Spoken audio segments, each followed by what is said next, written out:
what was that one impression which Banaras left in you?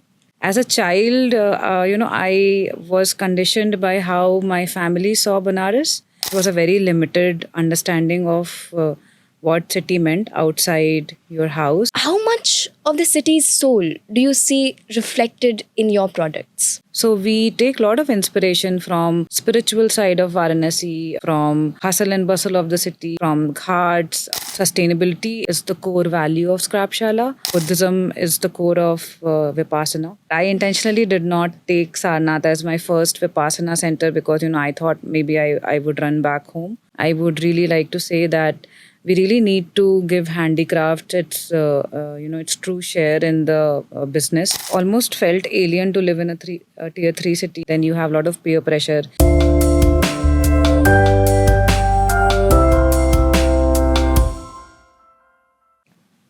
Welcome to Vox Populi, the voices of people, your official podcast channel where we bring to you stories that matter, straight from the heart of Varanasi. Today is the fifth and the last episode of our special series, Banaras with a Twist, where we bring to you unique journeys resonating the timeless tradition of this city. Our guest today is someone who is not just redefining sustainability, but is also blending tradition with innovation. Shikha Shah, the dynamic CEO and founder of Scrapshala, a passionate advocate for eco-conscious living. Ma'am has empowered Indian artisans to create eco-friendly lifestyle products that reflect both the heritage and modern design. An alumna of IIM Bangalore and Terry University, and a featured entrepreneur on Shark Tank India, Ma'am's journey is as inspiring as it is grounded in purpose. Today we explore Banaras through her eyes and her through Banaras. Ma'am, with your permission, shall we commence with the podcast? Yes. Thank you so much, ma'am. So, ma'am, let us start from the very beginning. So, ma'am, what was the special thing about Banaras which attracted you? And, what was that one impression which Banaras left in you? I am born and brought up in Banaras. So, I was destined to be here because my family, was here. So, as a child, I was conditioned by how my family saw Banaras.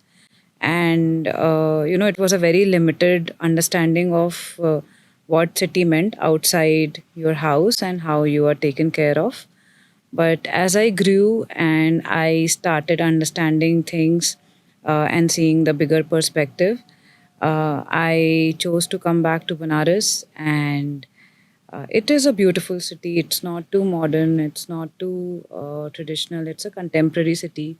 And for a person like me who is also in the creative field apart from being an entrepreneur, I think it's a perfect blend to live in.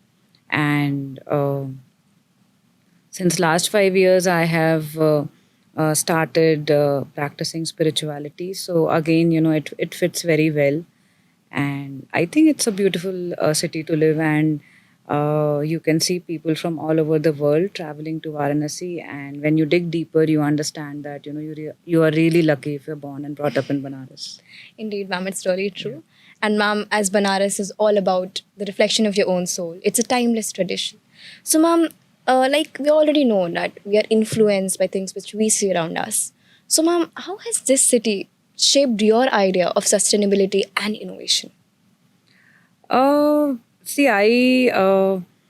did my schooling from Banaras till class 12th, and then I was outside Varanasi for my graduation, for my post-graduation, for my internships, jobs. So it was almost a 11-year gap when I came back to Banaras after my schooling.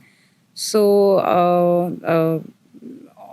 after I came back and I started this venture, which was primarily started for my mother, who had always been a creative person.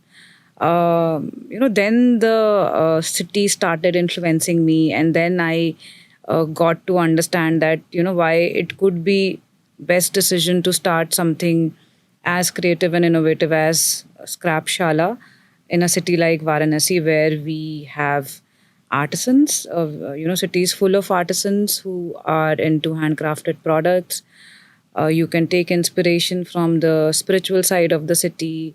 You have all kinds of people traveling to city, all kinds of people living in the city. I mean, being in a tier 3 city like Varanasi and running a business can be quite challenging to see for the outer world. But, when you live in the city and you see, how well city supports small businesses or starters, it is amazing. Like, you have, people who have spending capacity, you have people who are first movers, like, who try to be experimental and who, never fail to try products from new ventures. So I think it's a beautiful city to start something. And moreover, if you have been born and brought up in the city, you can definitely use that kind of stability where you know people, you can, find out a lot of things through your parents, you can network in the city. It becomes a bit easier to, start a business in city. So I feel for Scrapshala, I mean, we started with the wooden toy making traditional GI indexed artisans of Varanasi. And I think without having that first artisan, Mr. Munare Prajapati, with us, I don't think we could have, really started off so well. So yeah, this city has really contributed a lot in the journey of, our startup. And every day we think of giving back in some way. Really true, ma'am. And in fact, it's the craftsmanship of Varanasi as well, Yes, which attracts a yes. lot of tourists to this Yes, place. yes. So, ma'am, it's a craftsmanship which not only blends traditional heritage, but it's trying to blend modernity as well. So, ma'am, as we already know, that Scrapshala has been maintaining the dynamic between the two. So, how much of the city's soul do you see reflected in your products? Oh, see, we have a special line which is called as Sustainable Souvenirs of Varanasi. So I think when people come to Varanasi, they really want to carry a piece with them which reminds them of their stay in Varanasi or their memories, refresh their memories of Varanasi.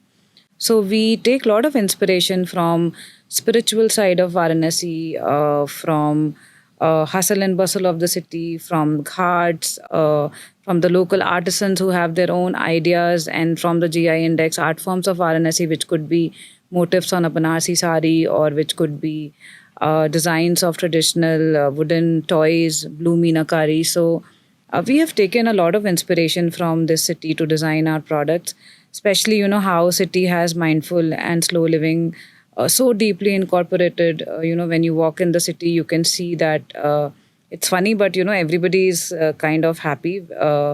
Despite, at what economic strata they are. So that's very unusual to see in other cities. So the same mindfulness and same slowness we have attached to our products, so that, when people buy it, they don't just buy because it's a new product or it's an experimental product. They keep it for long, they relish it, and then it becomes beautifully set in their slow lives if they're practicing that. So, ma'am, like the undertone of the city, or let's say the spirituality or the connection which the people feel, has really shaped your perspective towards your Definitely, products. definitely, 100%. I mean,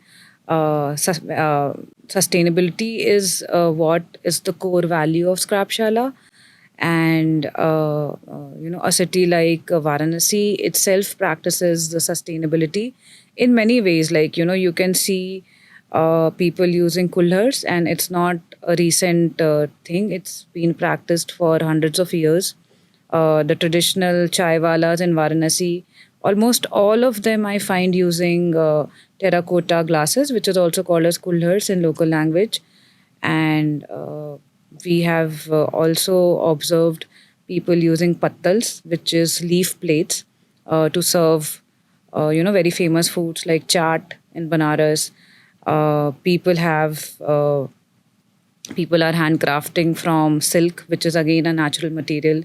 And a silk sari can take almost 6 months, as long as 6 months, to handcraft one sari. So, craftsmen are also spending a decent amount of time, as long as 6 months, to handcraft one product.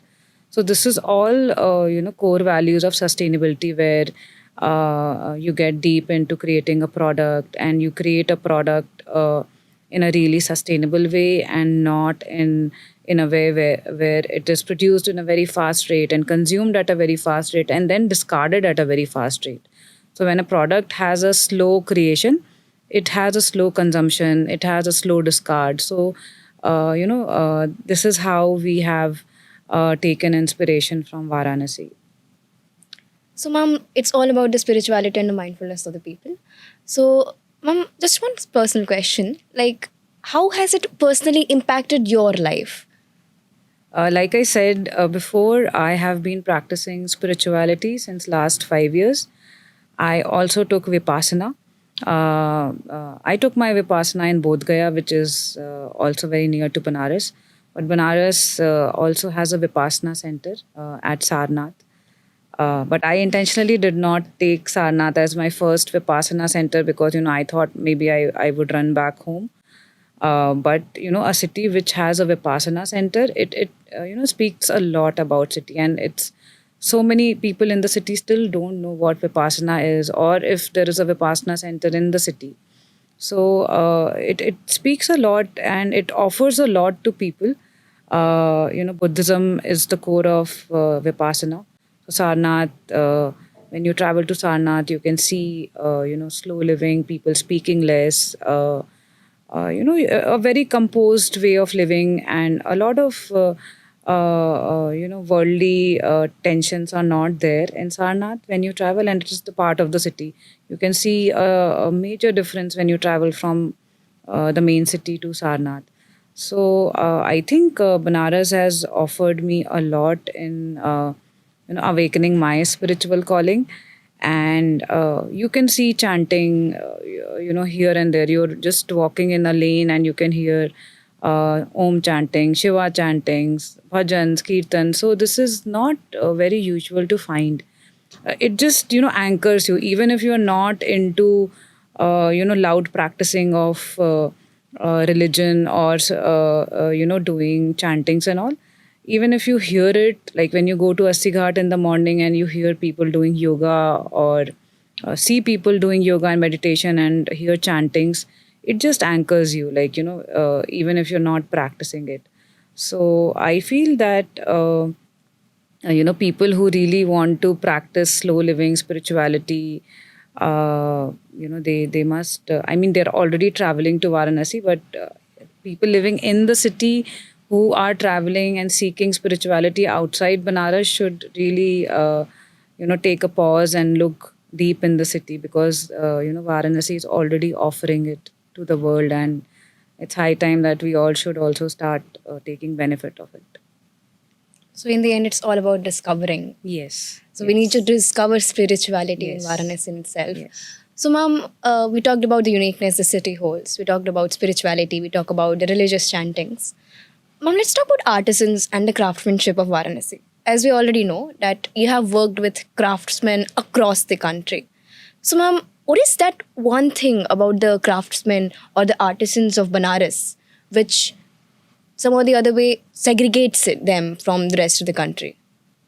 I have definitely worked with many clusters of artisans, but I don't know how to put it together, because artisans all over the country, like especially in India, they especially people who are handcrafting, they have a kind of stillness and kind of respect for the work they are doing. But if I talk about Banaras, where people are also working on natural materials, like the whole wooden toy making community is using reclaimed wood, and fallen pieces of trees to make wooden toys. The entire city handicraft thrives on the wooden toy making community. And then we have silk weavers. Silk is again a natural material, and like I said, silk saris can take as long as 6 months, one sari to weave. Just imagine one artisan working 6 months long on one product. And just imagine, like, if we are working on a project or making a PPT and it's over 1 hour, we get so agitated that, okay, my God, we have spent 1 hour and now it's difficult to sit. So, that kind of inspiration you can only draw from Indian artisans who are into handcrafting industry. And you will see generations of these artisans doing the same work, like, great grandfather, grandfather, son, and even the younger generation is doing the same work. So it's passing on through generations, which is not very usual. Even in agriculture, you will see a lot of farmers not wanting to become young kids not wanting to practice farming because of the uncertainty it has. So anybody who is able to pass on their traditional skill sets through generations, it's not an easy task. And that really stands apart about Varanasi. It could also be true for other states and cities, but since I live and I've worked closely with the artisans of Varanasi, I would really like to say that we really need to give handicraft its true share in the business, because sadly even artisans, GI index artisans in Varanasi are moving away from the handcrafting industry and moving to machine made products or power looms because the market is crashing. So if we all support handcrafting, we can really sustain this beautiful cluster of artisans, their heritage artwork, and uh, have a decent product line with us, which we can we can pass through generations. You will see Banarsi saris being passed on from grandmothers to mothers and to daughters. This itself says that how precious the handcrafted product was, and if it is staying from generations to generations, it also says about the quality of the product and the longevity of the product. So I think that is very special about artisans of Varanasi. Their patience, their slow handcrafting, not losing patience, and spending a lot of time in improvising their craft and practicing it, passing it on to the next generation, and moreover still believing that it will, even if the market is down, it will still work, and they don't want to leave their traditional art. So I think that's a very inspiring thing. Yes, ma'am. It's all about those people who take a moment, they pause, they Correct. introspect, and then say that that is where the craftsmanship. Because in the end, we need to preserve our Correct. heritage. We need to present the ancient thing which is city holds, so that we can preserve the city as whole. So, ma'am, when talking about preservance, or when talking about claiming something or retrospection, ma'am, what was that one moment in your life when you finally said, "Yes, that is why Banaras"?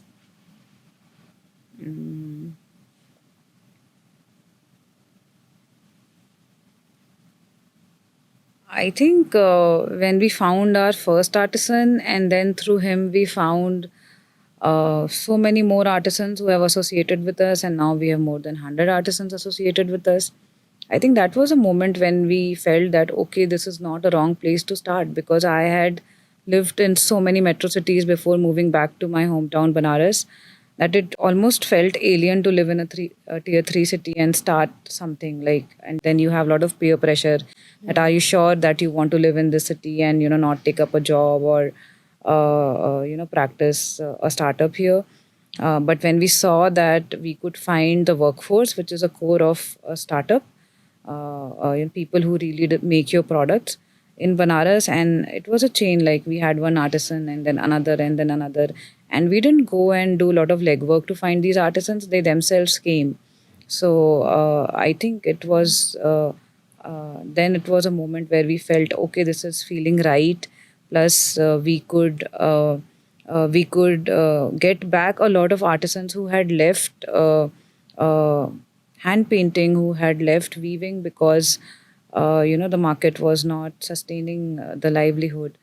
And now these artisans, many of these artisans are still working with us, and a lot of them have started their own things, and they are exploring export market. So I think that felt right, that we could bring back artisans to their traditional handcrafting business, and also we could take a lot of benefits in handcrafting our products. Also, the products in the quality which can be sold worldwide. So I think that was a moment I felt that okay, this is the right place because we found the workforce here. And then, of course, like I said, starting in a tier 3 city is very difficult for a startup.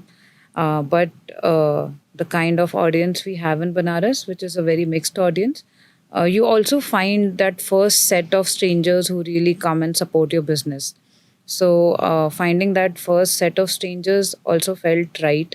I think it happened at Assi Ghat when we put our first, impromptu exhibition below Pizzeria Cafe in Varanasi, where we just had 2-3 tables and we had put down our products, and we saw more than 500 people buying our products and supporting us, and that was year 2017. I also had my friend Kriti with me, my school friend, who was then part of our organization. So I think moments like those, and there are still moments like those which happen. I think those moments really make me feel that it was not a bad decision to, start Scrapshala in Varanasi. So, ma'am, like it was all about a journey and more importantly, the tenacity to start something and finally to continue doing that particular thing. So, ma'am, while reading about your journey, we got to know that you were there in Shark Tank as well. So, ma'am, from Shark Tank to Varanasi, so what difference did you feel? And, ma'am, what kept you so much adventurous and yet grounded to the city? Because, ma'am, sustainability is not a path much people actually take in. So, what kept you grounded and yet adventurous? See, when you are practicing sustainability or you are launching a product or a project which is into the domain of sustainability, circularity, yes, India is right now not ready for sustainable product. It is not in their top 5 priority. And if your product doesn't fall in the top 5 priority of people, it gets a bit difficult to create a pull in the market. So you have to push, which is not a very good thing to do. But like I said, that Varanasi already has an inflow of people who practice spirituality, slow living. So, we kind of found the first set of people who believed in our products, who bought our products, who also did the workshops which we conducted. So, I think it was not very difficult even after Shark Tank to come back to city and work. Yes, we lack a lot of infrastructure, lot of community which exists in bigger city if we talk about startups and businesses. But I think to be able to live with your family and to do business, I think it's a rare combination, and I think I would any day choose that over, you know, being in a city like Bombay or Delhi and doing things just for the sake of it, and probably being in the rat race and not having a lifestyle which is essential for the future. So I think it doesn't matter. I mean, Amul started in a city which is as small as Banaras, even smaller than Banaras. It's called Anand. It is in Gujarat. So, if Anand can churn out a giant like Amul, I think it really doesn't matter which city you belong to. And yes, if you belong to Banaras, you're truly blessed. You actually reminded me of that Robert Frost poem which I read recently in class 9th. The two roads diverged in a yellow wood, and I took the one less traveled Yes. by, and that's what created. Yeah, like what you said, the best part of starting something in a small city is also that it's easier to get recognized. It's easier to spread your idea and products because the competition is lesser. Plus, people doing unconventional thing is very less in Banaras, and being a woman entrepreneur is even rare in a smaller city. So I think you already take a road less traveled when you exist in a smaller city, and you start something. So I think that also works out in your favor. It's really inspiring to know, ma'am. Thank you. Ma'am, we already know about that India is not ready for sustainability, and as you just right now mentioned as well. So, ma'am, it is about the generations. So, ma'am, do you think the upcoming generation has an active mindset towards the idea of active consumerism and sustainability? I think if you talk about the current generation, Gen Z and millennials, and I don't know what the Alpha, which is about to come. So it is all about storytelling, what we expose our children to. So if we expose them to Zara's and H&M's and Shein's in their early years, this is what they see, and this is what they really would want to do till they become independent and have their own mindsets.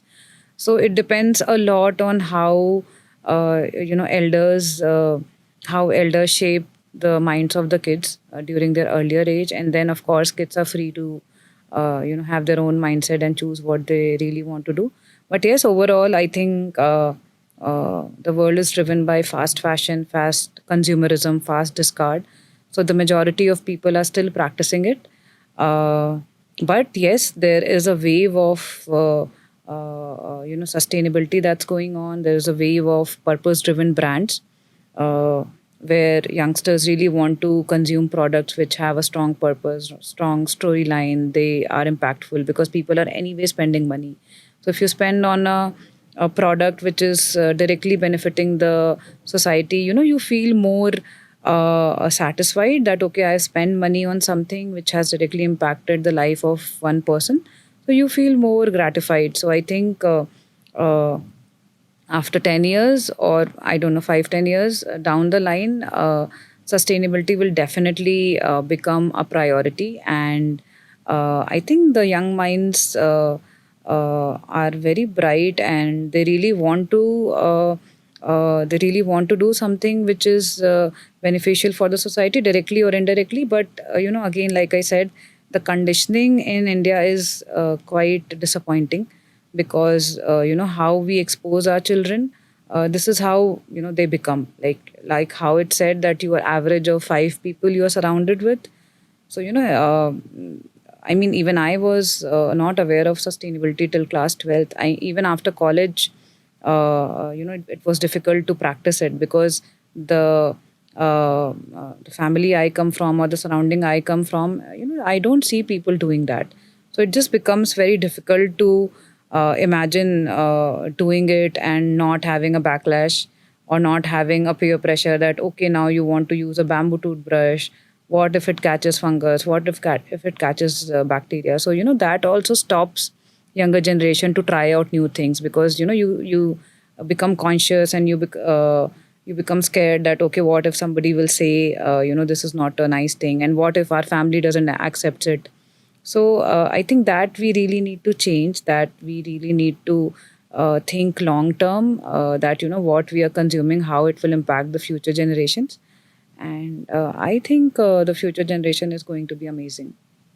So, ma'am, it's all about nurturing, how we Yes, nurture them. yes, yes. So, if we want our future generation to be mindful and to follow the ideas of mindful consumerism, we need to nurture them in that way. We need to nurture, and we need to do storytelling about mindfulness. Like when we talk about branding, brand campaigns, and branding our product, we really need to talk about what is sustainability, what is slow living, what is circularity, so that at least people get fair amount of education before choosing a product.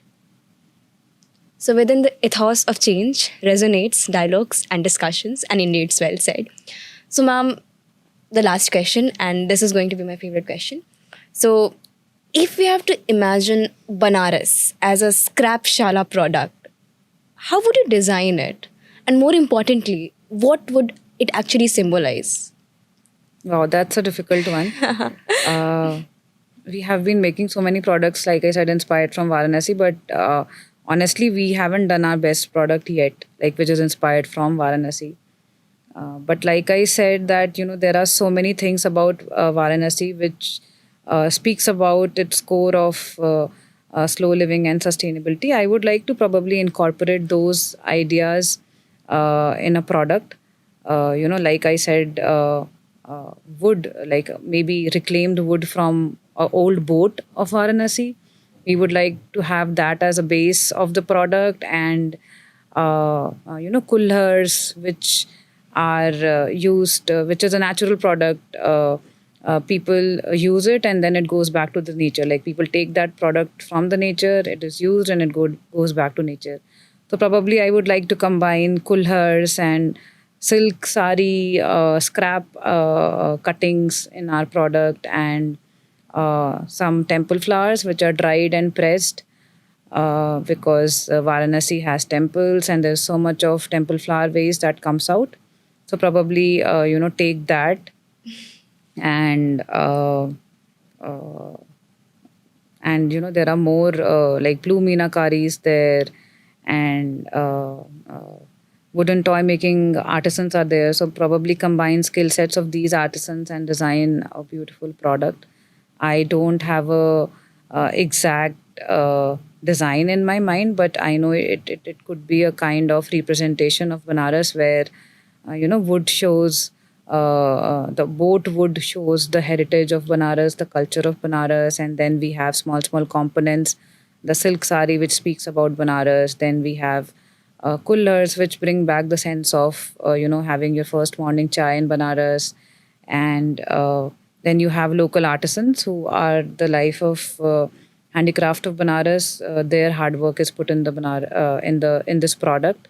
So it has a strong storyline. So maybe a wall art which is nicely done and preserved, put on the wall, and moment you see that, and it could also have a mirror in the center, this wall art, so that when you see yourself in that mirror, you are reminded of how you are in Banaras. If you are already living in the city, it can be a daily reminder. And if you have just traveled the city, you can carry this piece and as a fridge magnet or something, and it keeps you reminding of the rich heritage, culture, and timelessness of Banaras. Indeed, ma'am. Banaras is all about retrospection. It's all about reflecting your own soul. And it depends on you, the way you want to see Banaras. You can view Varanasi as, let's say, something which is timeless. You can view Varanasi as spirituality. You can view Varanasi as its skilled craftsmanship or its food. So yeah, it's all about the perspective. Thank you so much, ma'am. And Most welcome. indeed, it was really insightful listening to you and knowing about your experiences. We not only learned about how sustainability is rooted in our own tradition and how sustainability is already rooted in Varanasi, but we also learned that it's never about inventing new ideas or discovering new ideas. It's also about preserving your own heritage. What do you do to preserve it? Do you take steps ahead or do you stop and take a step back? Thank you so much, ma'am, for telling us to be motivated, to be tenacious enough to work towards a step and finally take a step, the path which truly creates a difference. Now, to all our listeners, please keep tuning in to Vox Populi, the voices of people. Until the next time, stay tuned and stay updated. Thank you.